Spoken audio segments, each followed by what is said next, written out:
Solar plant हटाओ पेड़ बचाओ। दोस्तों आज मैं कोई छोटी बात करने नहीं आया हूँ। आज सवाल है हमारी जमीन का, हमारे पेड़ों का, हमारे जीव जंतुओं का और आने वाले भविष्य का। अगर आज हमने आवाज नहीं उठाई तो कल हमारी पहचान मिटा दी जाएगी। कह रहे हैं कि बंजर जमीन है तो हम ठेके ले रहे हैं, लेकिन मैं पूछता हूँ कि माँ कभी कोई बंजर होती है? जमीन हमारी माँ है। अब मेन आपको मैं बता दूं, श्री गंगानगर जिले के सरदारपुरा, बिक्का, गमडिया व जोड़की क्षेत्र में जो बिरानी जमीनें हैं उनको एक कंपनी ठेके पर ले रही है और उनका दावा है कि वहां पर सोलर प्लांट लगेगा। उस कंपनी का नाम है एड्रोइट सोलर एनर्जी एलएलपी। इस कंपनी का नाम बड़ा है, काम बड़ा है, लेकिन इस कंपनी के लगने के बाद हमारे क्षेत्र में नुकसान बहुत ज्यादा होगा। और आज ठेका 30 साल का है, लेकिन मैं उससे पहले आपको बता दूं कि यह सोलर प्लांट बीकानेर की साइड लगा था और वहां पर सेम ये 30 साल तक का ठेका लिया गया। कुछ समय तक इनको ठेका भी दिया गया, लेकिन कुछ समय बाद ठेका आना भी बंद हो गया और किसान कुछ कर भी नहीं सकता क्योंकि किसान ने अपने हाथ खुद काटे हैं। और सबसे बड़ी बात कि जब अपने कंपनी को जमीन देते हैं तो वहां पर कंपनी सिर्फ एक ही व्यक्ति को चुनती है। वारिसों की भी उपलब्धि कोई मैटर नहीं करती, लेकिन जब हम जमीन को वापस छुड़वाएंगे तो उस समय क्या पता कल को क्या हो जाए। मान के चलिए कि कल को जिस व्यक्ति ने जमीन दी है वो 100 साल पूरे कर जाए और उसके बाद उसके वारिस हैं जो वो जमीन छुड़वाने जाए, तो पहले नंबर बात की जमीन छुड़वाने जाए कहाँ? दूसरे नंबर बात कि जिस व्यक्ति ने जमीन दी थी वो तो चला गया। अब जो व्यक्ति दूसरा आ रहा है, कंपनी तो ये नहीं मानेगी कि तू उसका बेटा है, तू उसका पोता है, तू क्या है क्या नहीं है।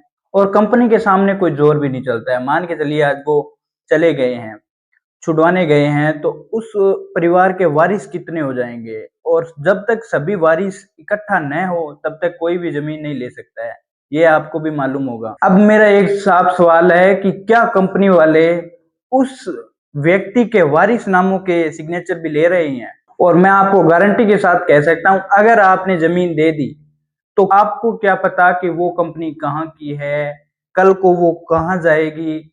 और सबसे बड़ा मुद्दा कि वो जमीन जो आज हमने दी है वो 30 साल बाद उसे छुड़वा कर कौन लाने वाला है। मैं आपको एक उदाहरण बता देता हूँ। जब अपने बैंक से लोन लेते हैं तो बैंक सबसे पहले जो व्यक्ति लोन ले रहा है उसका सिग्नेचर लेता है, उसके बाद में उसके वारिस का भी सिग्नेचर लेता है, ताकि अगर ये व्यक्ति जाए तो हमारा लोन जो है वो उसका वारिस चुका दे। तो इसी प्रकार ये कंपनी है जो सिर्फ एक ही व्यक्ति के सिग्नेचर ले रही है, तो इसका मतलब तो ये साफ ही दिखाई दे रहा है। लेकिन बहुत से लोग हैं जो आज कुछ चंद रुपयों के लिए अपनी जमीनों दांव पर लगा रहे हैं और उनका नुकसान भी मैं आपको बताऊंगा। बने रहिए आप वीडियो में। और एक बात ये भी है कि अगर कल को कंपनी मान लो कहीं भी नहीं जा रही है, यही है, तो आपको जमीन देने से पहले आपके वारिसनामों के सभी के साइन मांगेगी, सिग्नेचर। और मान के चलिए कि कोई व्यक्ति उनका मान लो लड़का 100 वर्ष खो देता है तो उनके वारिसनामे लगाइए, मतलब बेटों के बेटे। समझ रहे हैं आप मेरी बात? तो सबसे बड़ा नुकसान अपने को यही हो रहा है। किसान जिला व तहसील जाकर खुद साइन सिग्नेचर नहीं करवा सकता, उसे भी सपोर्ट की जरूरत पड़ती है। तो आप मान के चलो कि 30 साल बाद होने वाला क्या है? तो वो कागज अपने को कहाँ मिलेंगे? तहसील में, रेली विभाग में, या फिर कंपनी अपने साथ रखेगी? इस चीज का कौन जानता है। अपने हाथ खुद मत काटो, आपसे रिक्वेस्ट है। हमारी जमीन पर आज सोलर प्लांट, कल को फैक्ट्री और परसों पूरी जमीन उनके कब्जे में। लेकिन कंपनी का दावा है कि ये बिरानी जमीन है, यहाँ पर कुछ होता नहीं है, ये वो, मतलब कंपनी अपने हिसाब से मार रही है बहाने, तो किसान उनके जो जाल है उनमें फंसता चला जा रहा है। लेकिन मैं आपसे पूछता हूँ, क्या उस जमीन में खेजड़ियां नहीं उगती है? क्या वहां पर कोई जमीन में जीव जंतु, पेड़ पौधे वगैरह वगैरह भी नहीं है? अगर ये सब भी हो रहा है तो आप मान के चलिए कि वो जमीन जिंदा है। अगर जमीन जिंदा है तो उसे कब्रिस्तान में क्यों बदला जा रहा है, उसे कब्रिस्तान क्यों बनाया जा रहा है?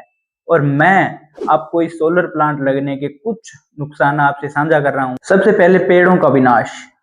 सोलर प्लांट लगा, पेड़ों का तहस नहस होना निश्चित है। अगर पेड़ मरे तो बारिश घटी, अगर बारिश घटी तो खेती मरी।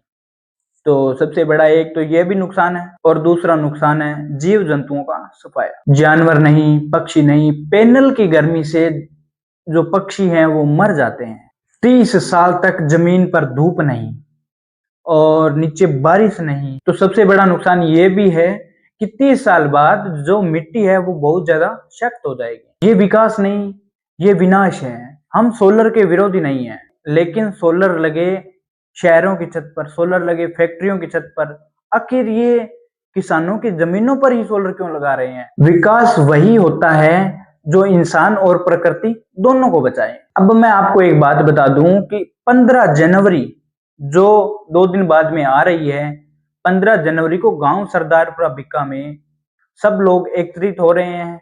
वहां पर इस कंपनी के जो मेन मुख्य व्यक्ति है उनसे बातचीत की जाएगी। अगर वो माने कि हम यहाँ पर सोलर प्लांट नहीं लगाएंगे तो सबसे अच्छा है। अगर वो नहीं माने तो ये जो है इसे हमें आंदोलन में बदलना पड़ेगा, और इसके लिए 2 फरवरी बीकानेर में इसका मेन जो आंदोलन है वो वहां पर किया जाएगा। आपसे मैं हाथ जोड़कर रिक्वेस्ट करता हूं कि आप सरदारपुरा बिक्का में 15 जनवरी को पहुंचे और इस कंपनी के सामने खड़े होने की हिम्मत दिखाएं।